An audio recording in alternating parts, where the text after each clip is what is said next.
Viva Voz, com Vera Magalhães.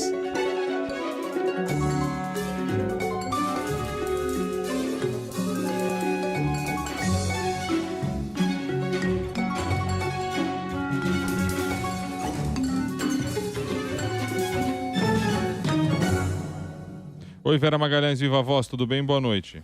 Boa noite, Bocardi. Boa noite, Carol. Também todo mundo que está nos ouvindo e nos assistindo. Oi, Vera. Vera Magalhães, quanta coisa hoje neste dia, hein? A galera não esperava, né? A turma não esperava. E no final das contas, qual é o clima? Qual é o clima na campanha de Jair Bolsonaro?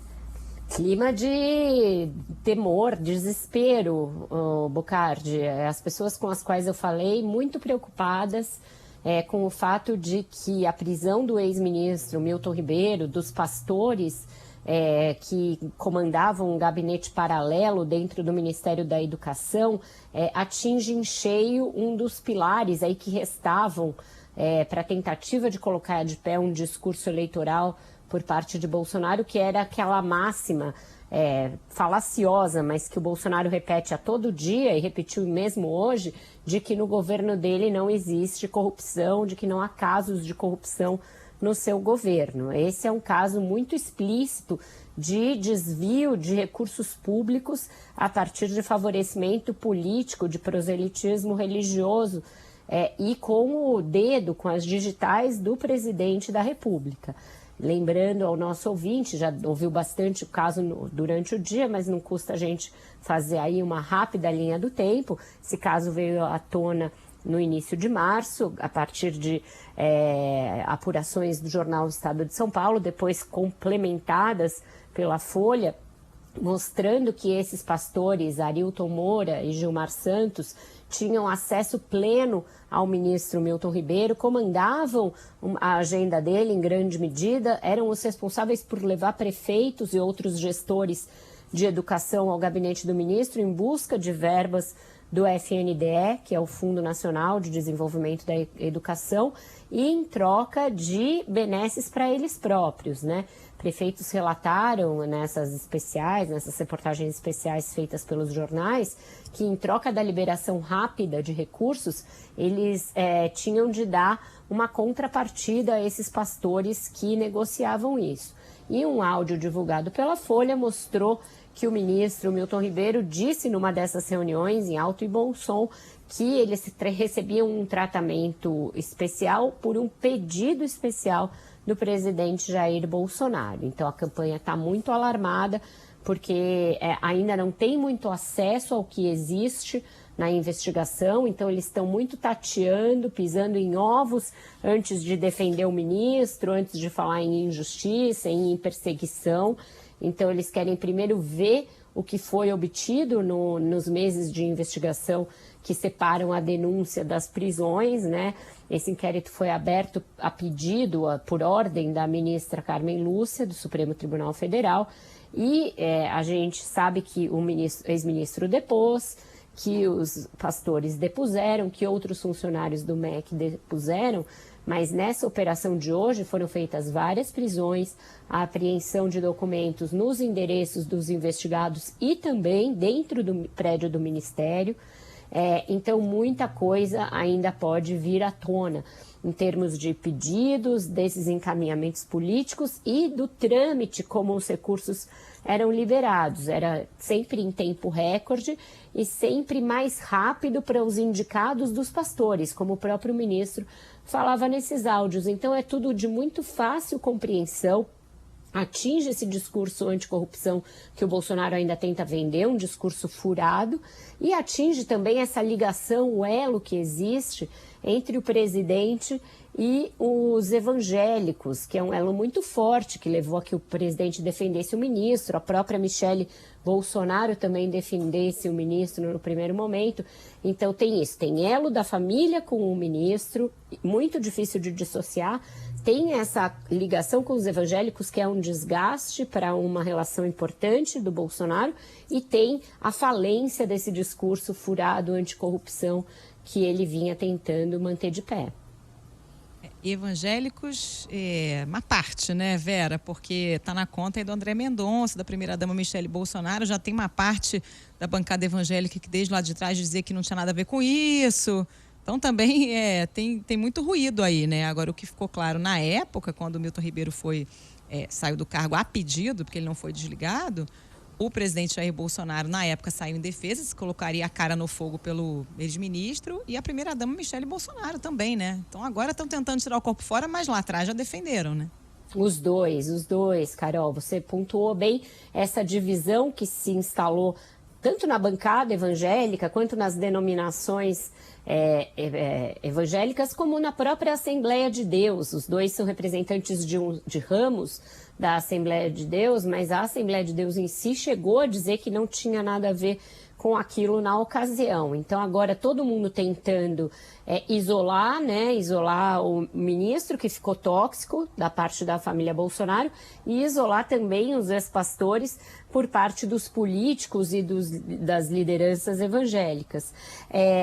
Em relação ao Milton Ribeiro, o Bolsonaro foi enfático em defendê-lo, como raramente com aliados. Como o presidente é uma pessoa de instinto de preservação e bastante covarde na relação com os seus aliados, ele rifa muito rapidamente. Aconteceu com aliados anteriores em esquemas de corrupção ou em esquemas em que ele achou que estava sendo traído por esses aliados ou que estava tendo desgaste por causa desses aliados. No caso do Milton Ribeiro, ele deu essa declaração numa daquelas lives que ele faz no Palácio da Alvorada às quintas-feiras, dizendo que ele não fala isso para muita gente, mas que pelo Milton Ribeiro ele põe a cara no fogo, e aí repete, eu boto a cara toda no fogo. Hoje ele já mudou radicalmente esse discurso, né?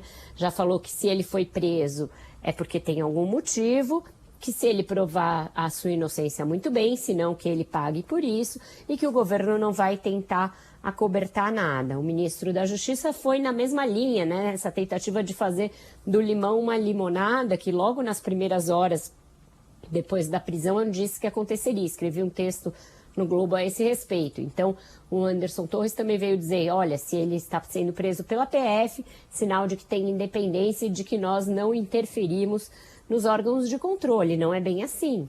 Nas vezes em que aliados do presidente foram alvo de inquérito ou alvo de buscas e apreensões, a gente viu muita pressão pelo afastamento de superintendentes, de delegados e de outros investigadores. O próprio Bruno Araújo, que veio a morrer lá no Vale do Javari, tinha sido afastado do comando da FUNAI na região depois de uma apreensão daquelas lanchas, queima de lanchas. Então a gente sabe que o que não existe no governo Bolsonaro é esse tipo de liberdade para fiscalização e liberdade para atuação nos ministérios.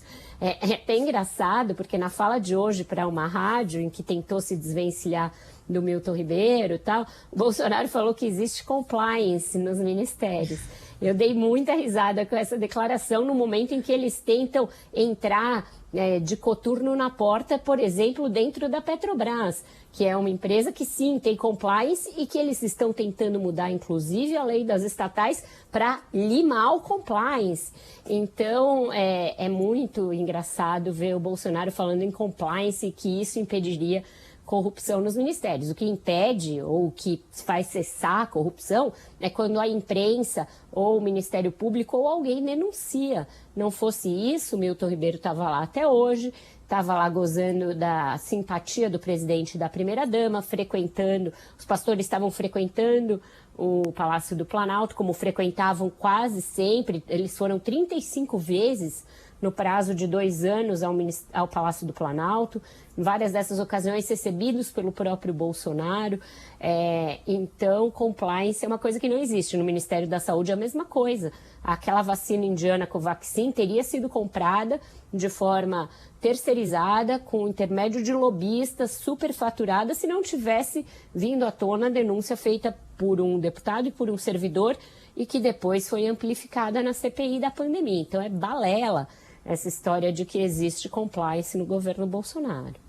E nada de ficar em São Paulo, quer dizer, tem a decisão judicial de ir a Brasília, de ser levado para Brasília, mas aí está uma discussão neste momento se passa a noite na Polícia Federal aqui em São Paulo, faz uma audiência de custódia via online, tá? Ainda essa discussão a gente está acompanhando aqui.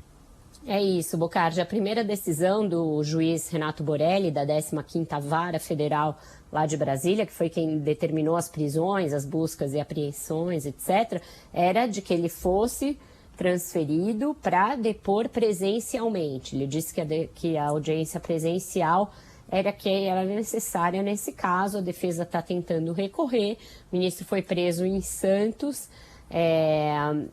A gente esquece algumas coisas que acontecem no Brasil de tão bizarras que elas são, mas ao longo do dia eu fui lembrada do fato de que já ex-ministro Milton Ribeiro protagonizou um episódio surrealista em que ele estava portando uma arma de fogo para embarcar num avião e disparou essa arma por engano no balcão de uma companhia aérea. Vocês e os nossos ouvintes hão de se lembrar desse ato bizarro que aconteceu no mês de abril, logo depois dele ser demitido. Então, ex-ministro da Educação, supostamente religioso, que anda com uma arma na pasta para embarcar num avião e é a arma carregada a ponto de disparar acidentalmente. Não tem ligação com o caso, mas me ocorreu que ele também protagonizou esse outro momento bastante estranho da história recente. Agora, a sua defesa argumenta que poderia ser feito online, que ele poderia ficar na PF em São Paulo, mas tudo indica que o juiz vai manter a decisão de transferi-lo para Brasília. E o juiz, Bocardi, já começou a sofrer ataques, né, no submundo bolsonarista, um submundo que demorou bastante para reagir. Primeiro ficou muito abalado e perplexo, e aí começou a tentar pôr de pé algumas narrativas, até aqui sem sucesso. Os monitoramentos de rede a que eu tive acesso mostram um desgaste muito grande para o presidente, mas o Carlos Jordi, um deputado que está sempre a postos para defender qualquer balela a favor do Bolsonaro, veio apontar o dedo para o juiz, dizer que é um juiz que persegue bolsonaristas, etc. Então o juiz está na mira das milícias digitais ligadas ao presidente da República. Ô Vera, e o quanto o Centrão está preocupado com essa história? Porque o ministro não é exatamente da cota do Centrão, mas o Centrão comanda o FNDE, que era fonte de recursos utilizados nesses repasses, né? Exato, Carol. Por enquanto eles estão passando bem ao largo, né, dessa investigação, porque o FNDE tem ali no seu comando um indicado do ministro da Casa Civil, Ciro Nogueira. E sempre houve uma disputa por espaço ali dentro do MEC. No início do governo Bolsonaro, quando o ministro ainda era o Vélez, essa disputa se dava entre olavistas e militares. Depois veio o Weintraub, também dessa linha mais ideológica, mais olavista. E aí ele começou a trazer as denominações religiosas, e quando ele caiu, a partir daquele inquérito em que ele fez declarações xenofóbicas, que ele instou que se atacassem os ministros do Supremo, etc., e aí ele ficou insustentável e caiu, veio o Milton Ribeiro, que é ligado à Igreja Presbiteriana, foi reitor da Universidade Mackenzie, etc., e aí sim os evangélicos passaram a ter um espaço maior, rivalizando com o Centrão, que ocupou o FNDE, que é onde está a maior quantidade de recursos a serem investidos na ponta dentro do MEC. Então, já havia essa rivalidade por espaço, e agora o inquérito vai poder mostrar se tinha um consórcio entre o gabinete do ministro e o FNDE, portanto, aí sim com as digitais do Centrão, para operar essas liberações de recursos a pedido dos pastores, a pedido do presidente Jair Bolsonaro. Então, eles estão sim de cabelo em pé, já vinham bastante preocupados com as chances de reeleição do Bolsonaro, graças à crise da inflação, à crise dos combustíveis e ao fato de que eles estão pendurados nessa campanha que não reage nas pesquisas. Então o desespero já era grande, a gente vem tratando disso aqui. E agora a possibilidade de serem levados junto, arrastados para esse escândalo, deixa, assim, muito preocupados. Lembremos, outros escândalos do MEC também resvalaram no Arthur Lira, em aliados do Centrão, outros aliados de partidos que fazem parte da base bolsonarista, como aquela história dos kits de robótica. Então, tem muita coisa para ser investigada no MEC, E o Centrão, como está com a chave do cofre do FNDE, tem sim temor de ser levado junto, arrastado pelas investigações. Ô Vera, só trazendo o último ponto com relação até para te ouvir um pouco, traz muito, obviamente isso aí traz muito prejuízo, como a gente já falou, para o próprio governo e também para a campanha de Jair Bolsonaro. Mas ao mesmo tempo, traz um prejuízo muito grande, mas ao mesmo tempo não... vê se eu consigo me colocar aqui. Não é não é tão bom para a campanha do PT, no caso, entrando nessa discussão entre eles. Estou querendo dizer o seguinte, porque como é que Lula pode usar isso a favor dele, sendo que porque é difícil agora você esperar de Lula a justiça ser, depois de tanta crítica, de tudo que ele passou, de tudo que ele fez, de tudo, da maneira como ele se comportou, agora a justiça é séria, a justiça funciona, a justiça, nesse caso do Milton Ribeiro, entende o que eu estou colocando? Traz um prejuízo enorme, mas para ele é difícil você ouvir o presidente Lula falar assim, não, a justiça agora, bacana, legal, Ministério Público, investigação, Polícia Federal, beleza. O que ele vai dizer, Bocardi, provavelmente, não tenho bola de cristal e até agora ele não se manifestou a respeito, é que nesse caso o juiz não tem nenhuma ligação com os promotores, procuradores, não foi flagrado em nenhuma troca de mensagens tentando orientar a acusação, não agiu de forma, enfim, parcial. Se ele for instado, né, a fazer essa comparação, talvez seja isso, mas será explorado pela oposição, já está sendo explorado pela oposição, o escândalo, não tem como não ser, faz parte da política que os adversários explorem as fragilidades de um lado e de outro, mas eu acho que pode ser que, de alguma maneira, esse discurso corrupção para cá e para lá fique mais ou menos neutralizado e por um tempo ninguém possa usar. Nessa eleição, o discurso da corrupção já não estava tão forte quanto foi em 2018.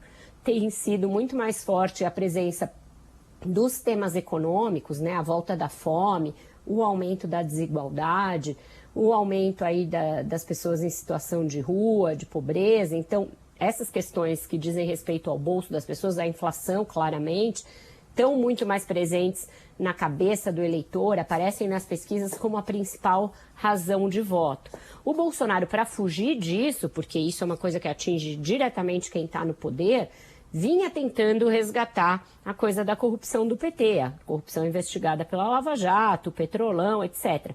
Com essa prisão direta de um ex-ministro, portanto, prisão de alguém do seu primeiro escalão, ele fica com mais dificuldade de tentar trazer à baila esse discurso e dizer que no seu governo não tem corrupção. O PT já não sei se centraria fogo na questão da corrupção, justamente por ter esse telhado de vidro a que você mencionou. O Lula vem sempre falando mais da questão da pobreza, da questão da miséria e da questão da democracia. Esses são os temas que ele tem usado para fustigar o Bolsonaro. Então pode ser que ele não entre muito nessa seara, mas o entorno todo certamente entrará. A oposição não petista, a oposição não lulista, está bem firme em cima disso. O senador Alessandro Vieira, a própria senadora Simone Tebet, que é pré-candidata do MDB.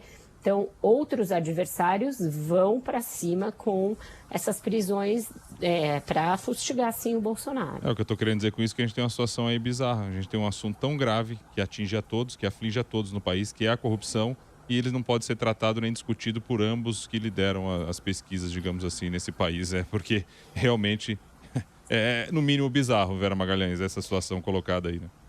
Mas nós, da imprensa, que não temos, né, nem esse lado nem outro, temos de analisar o assunto na sua inteireza e, com certeza, apontar essas contradições de parte a parte, os telhados de vidro e também os casos que acontecem, não deixar prosperar uma narrativa ou outra, né? Uma coisa é narrativa política, de um lado ou de outro, outra coisa são fatos, são dados, são investigações, e eu acho que no decorrer da campanha isso tudo vai ficar mais claro, mas é isso, o PT vai tentar realçar os erros que foram cometidos pelos principais integrantes da Força Tarefa para tentar fazer letra morta de tudo que foi investigado. Não vai ser possível, tem muita coisa que está comprovada, tem muita delação, tem muita gente que devolveu o dinheiro. Então, o Petrolão, como um esquema ali que desviou dinheiro dos cofres da Petrobras, ele está comprovado. A empresa mesmo teve de admitir que foi pilhada no acordo que fez com a justiça norte-americana. Então, tem muitos dados, elementos ali concretos sobre um caso e agora sobre esse outro também. Então, vamos ver como as campanhas vão usar, mas eu acho que neste ano essa questão da corrupção não vai ser tão importante quanto foi em 2018. Ô Vera, com essa celeuma toda no MEC, os políticos esqueceram da Petrobras? Eles até passaram um dia dando um alívio ali para a Petrobras em termos de tentativas surrealistas de tentar melar as regras de governança da empresa, Carol. Então, aquela ideia toda de MP para acabar com a lei das estatais, isso ficou de stand-by, deve voltar nos próximos dias. E me chamou a atenção foi que quem reagiu foi o ex-presidente Michel Temer. Temer é sempre muito cauteloso em criticar o seu sucessor, em criticar o Bolsonaro. Inclusive ajudou naquele episódio do Alexandre de Moraes, intermediou o encontro dos dois, a tal carta, etc. Mas, desde que o Bolsonaro mentiu a respeito daquele encontro, dizendo que o Alexandre de Moraes tinha feito promessas de sustar investigações, o Temer já saiu ali do seu recolhimento e falou que aquilo era mentira, que aquilo não tinha acontecido. E agora, diante aí da possibilidade, mais que uma possibilidade, quase a iminência de que o governo do Bolsonaro tente revogar trechos da lei das estatais, um dos legados do governo dele, por meio de medida provisória, ele soltou uma nota dura para os padrões dele, dizendo que isso seria um grande retrocesso, que na política se espera que haja evolução das políticas de fiscalização e de controle e não retrocessos, que não teria cabimento, que era um despropósito, uma nota relativamente longa, mas que traz aí mais alguém que estava fora do circuito ali para a oposição ao Bolsonaro, uma oposição um pouco mais firme, né? O Temer era bem em cima do muro em relação ao ex-presidente, mesmo durante a pandemia, mesmo com os ataques à democracia, ele sempre evitava ataques mais diretos ao presidente. E atendia o Bolsonaro, dava conselhos aqui e ali, tentava organizar esses acordos. Agora você já tem alguém um pouco mais distanciado, fazendo críticas mais duras. Em outro ponto aí, ainda ligado a essa crise da Petrobras, 11 estados anunciaram que vão à justiça, como a gente já imaginava, já tinha cantado essa bola aqui, contra as mudanças no ICMS, nas regras do ICMS. Então, é uma judicialização que já está posta em razão da lei anterior aprovada e que agora tende a se acentuar. E o Bolsa Caminhoneiro só subindo, pelo menos na ideia de valor, e se somar tudo aí nessa PEC que estão prevendo, a gente vai dar daqui a pouco quase 2 Eletrobras.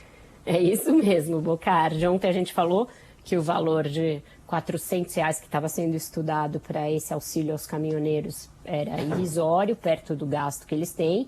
E falamos também de que justamente por isso não cabe a governos subsidiarem esse ou aquele setor, sejam caminhoneiros, sejam outros, e sim criar um ambiente de preços, de negócios, de regulação no Brasil que propicie que as pessoas possam exercer as suas atividades de uma maneira digna e sem sofrer tanto com a inflação, mas diante dessa insuficiência, diante do fato de que os caminhoneiros mostraram rapidamente a sua insatisfação, mantiveram mobilizações que poderiam levar a greves, agora o governo já discute ampliar esse benefício novo de R$ 400 para R$ 600. Eu conversei com ministros do Tribunal de Contas da União, também do Ministério Público de Contas, que dizem que tem clara incompatibilidade com a lei eleitoral você conceder um benefício novo desse valor aí bastante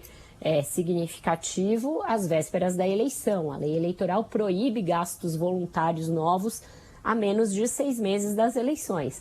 Mas aí um advogado eleitoral me falou o seguinte: qual vai ser o partido político que vai ter coragem de entrar na justiça eleitoral contra um benefício para caminhoneiro, etc. Os partidos vão ficar meio assim. Então, ele acha que cabe ao Ministério Público de Contas e ao Ministério Público Eleitoral tomarem a iniciativa de questionar na Justiça Eleitoral a legalidade desses gastos às vésperas da eleição. Vamos falar da entrevista da Simone Tebet hoje aqui à CBN, Vera? Que avaliação você faz? vamos falar rapidinho disso. Ô, Carol, a senadora Simone Tebet parece estar estudando bastante, parece bastante empenhada em se mostrar preparada. Então, ela discorreu sobre a questão da Petrobras, sobre as outras questões colocadas aí no debate público, com alguma consistência. O problema dela, assim como eu falei ontem sobre o Ciro Gomes, é de natureza política nesse momento, né? Porque ela precisa crescer um pouco nas pesquisas para ganhar alguma garantia de que o seu partido e que os partidos que integram a sua aliança vão, de alguma forma, levar a sua candidatura a sério.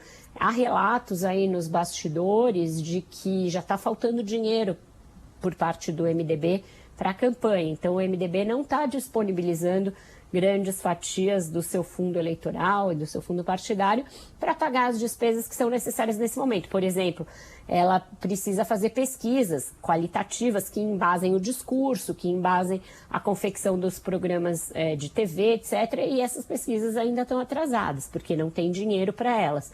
Isso é um indicativo claro de que as direções dos partidos não botam muita fé na possibilidade dela crescer nas pesquisas. Então, esse é o principal nó para ela. Ela precisa começar a crescer antes da convenção, para deslanchar um pouquinho, para não ser tão abandonada pelas direções dos partidos. Então, o Bernardo Melo Franco até perguntou a esse respeito. Ela saiu pela tangente, dizendo que o MDB é um partido municipalista, então é da tradição do partido cada seção do MDB ter a sua própria inclinação política, defender um candidato, mas que ela goza da garantia de que a cúpula do partido vai com ela. Eu acho que não é bem assim.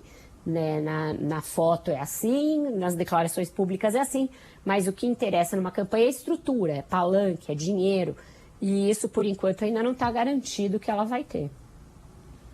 A música é? Não sei o que o nosso querido Matheus Luque escolheu aí, eu tinha deixado duas opções, vamos ouvir se é o Roberto Carlos ou se é Sula Miranda, mas o tema é esse, caminhoneiros. Caminhoneiros hoje ficaram um pouco em segundo plano, razão dos pastores do MEC, mas fazem parte das dores de cabeça do presidente, porque é uma categoria que ele fidelizou eleitoralmente e para a qual agora não está conseguindo dar as respostas que prometeu dar, assim como os policiais federais, assim como os policiais rodoviários federais. Então, aqueles nichos de bolsões de apoio bolsonarista que começam a ter insatisfação com o desempenho do presidente da República. Então, vamos de homenagem aos caminhoneiros, já que eles estão com tanta dificuldade, pelo menos na nossa música. Caminhoneiro do Amor, com Sula Miranda. Sai logo de madrugada e vai pegando a estrada com seu caminhão. Quase sempre me deixa dormindo e vai sumindo pela cerração. A carreta vai cortando o vento. Sula Miranda, que não é irmã de Roberta Miranda e sim de Gretchen. Quero deixar aqui essa informação, Exatamente. talvez para a surpresa de muitos. O caminhão passou aqui dentro do estúdio, nossa. Ó. Chega ao fim. Viva a voz, valeu Vera Magalhães, boa noite. Até amanhã, gente. Boa noite para todos. Beijo, Vera.